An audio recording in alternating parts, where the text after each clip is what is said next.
Kia ora. Now we're going to be looking at he aha tēnei. So he aha tēnei means what is this? And I wrote this book because that's what children say when they come up to me with an insect. Oh, look, what's this? Te reo mai, he aha tēnei. So it's something that we can really use in our everyday practical work as teachers very easily. So this book is teaching you some names of some insects. If they then come up to you with a different insect, well then it's your job to go away and find the Māori word for that insect.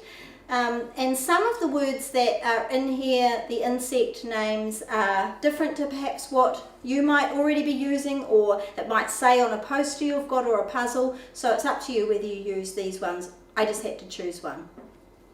One of the important things to note in this book is sometimes people look at a page like that and they think, oh, whoa, that's a lot of words, and oh, there's a lot more on that page as well. It's very repetitive. All these pages are exactly the same except for one word, and that's the name of the insect. So on this page, mumutawa for ladybug, and on this page, ngata for snail are the only, same all the way through, the only different word on the page. And it's also repetitive. So this says, te reo mai, he aha tēnei, he mumutawa tēnā, and then that whole thing is repeated. And then at the end, we've got me te aki he taonga. So me te aki he taonga means look after it, protect it. Let's protect it, let's look after it, as in don't squash it. He taonga, our insects are a taonga, a treasure, special. A little story that I've got about that I really encourage you to do as well. When I went up to Waitangi, I met a teacher up there who was very excited to tell me that the children in her, so this is an early childhood centre, the children in her centre now use me te aki he taonga to encourage other children to look after anything, like they might come across a child being a bit rough with a book or rough with a toy or something, or a puppet or something, and they say, instead of saying anything else, they straight away say me te aki he taonga.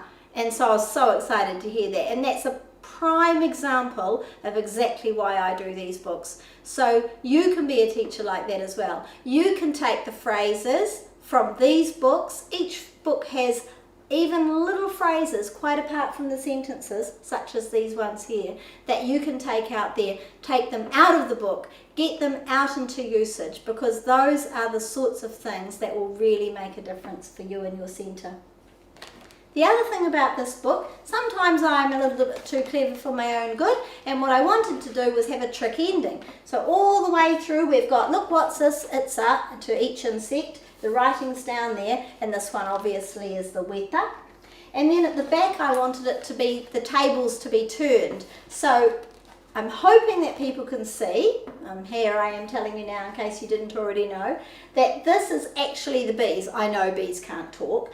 Pretending to say, look, what's this? And that obviously is a child. And this bigger bee is saying, it's a child. So it's exactly the same sentence structure, but instead of the child saying, look, what's this, it's a bee, the bees are saying, look, what's this, it's a child. And then the answer is still, me te aki, still look after it, don't sting it, protect it, he tino taonga. He's very special. It's a very special thing. So that's the twist at the end of that book. When we have in each book the glossary, I've included here the word for bee, which is pi, and the word for child, tabaiti. And I've also explained a little bit there about what I just told you about that book. So that's all the learning about the book. Now it's just for us to actually do the book. Now for you, you can do whatever you like. The children could maybe act out some of the insects if you want to. You'll notice if you listen carefully, there's some really good percussion under each track for each insect, which you can maybe use your own percussion instruments and do that as well. That would be really cool. So listen for them. You'll hear particular ones for, we just had to think of what sound does a spider make, even though they don't make any, and use different instruments for that. So that would be a really fun thing to do. And I also use these plastic toy insects to demonstrate as well. So what I'm going to do today is show you a little bit of how I do that, and at the end of the song I'll describe something about what I do to get them back. So I'll be talking a little bit over this song, but you'll understand why soon. Okay, let's go to the music.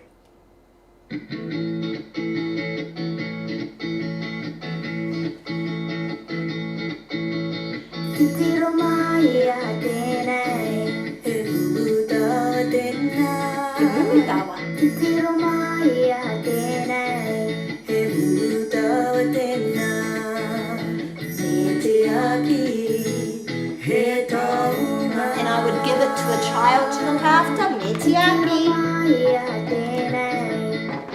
Hengata tēnā.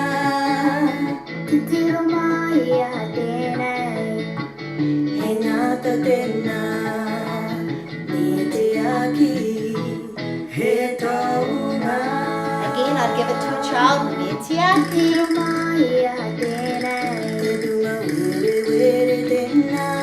Hebunga were were.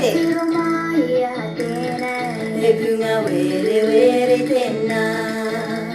Metiaki. Hebunga. Look after it. Metiaki.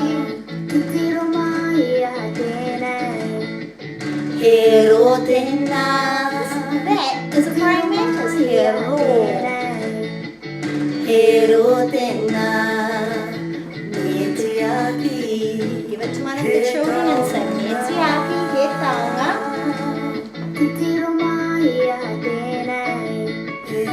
Hey, anu here. Hey, anu he tēnā. Metiaki, he taonga. Look after it. Titiro maia tēnei. He puriri hua. Titiro maia tēnei. He puriri hua tēnā. Metiaki. After it. It's very special. Titiro maia tēnei. He ha tēnei. He kihikihi. That's the word for cicada. He kihikihi. Metiaki. Let's protect it. He taonga. Titiro maia tēnei. He noke tēnā. Titiro maia tēnei. He noke tēnā. Metiaki. He taonga. You can talk about why the worms are special. Titiro maia tēnei. He weta tēnā. Titiro maia tēnei. He weta tēnā. That's a weta. Metiaki, he taonga. Now the tables are turned. Titiro maia tēnei. He te maiti tēnā. Metiaki. Don't sting those children. He te maiti tēnā. Metiaki. Metiaki, he taonga, he tino taonga. So I'm telling that bee not to sting these children. He tino taonga. If you have handed the insects out, now you'll know from your own experience whether the children can cope with this or not. I've done this really well in small groups when I've worked with children, but sometimes in a bigger group, or if I don't know the children very well, or if they're a little bit jumpy, then I don't hand them out. I just put them back on my chair or in my little bag. But if you are going to hand them out, and you'll be able to manage your children really well because you're their teacher, this is a really good plan. Okay? So all the children out there have got the insects, and I want to get them back again because they were looking after them, they weren't owning them. And so what I'm going to say, it's a new sentence structure, but it's really short and easy. So homai means give me. And so it's a way of, as you do this over time, you'll see that it's a way of getting them to know the names of these insects as well as the sentence structure homai. So I'll usually go either from the back to the front or the front to the back. So I would say homai te mumutawa. And we'll see. Somebody further down the track, they'll be really good at this, but at the beginning they won't know. And then I might have to say, give me the ladybug. So they'll give me the ladybug, and then I'll put that away and I'll say kia ora for thank you, kia ora.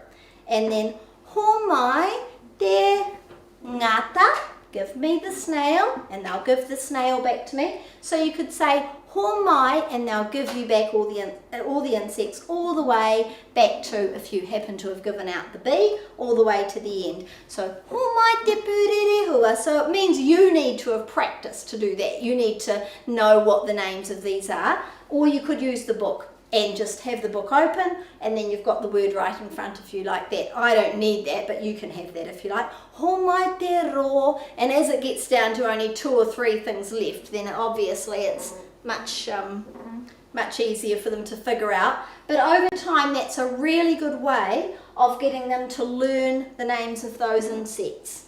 Ho mai te pūngā were were. There's the song pūngā were were, pūngā were were. Just make sure you're not saying panga were were, because the pronunciation of the U in Te Reo Māori is U. A, e, I, o, U. So the U will always be pū. U, u, u. Pūngā were were. And then kihi kihi. And then for noke, you might be in an area where they prefer to use the word toke. Just change it, that's fine. So I would say, ho mai te noke. So then once you've used that in that song, then you could introduce ho mai to anything. And also you could use it with perhaps on another book with the animals, or another book with the weather, or whatever the different themes are. You could do a similar thing and practice with ho mai, and then it becomes a phrase that you can use throughout your centre. So that's just another little tip from me today. Ka kite.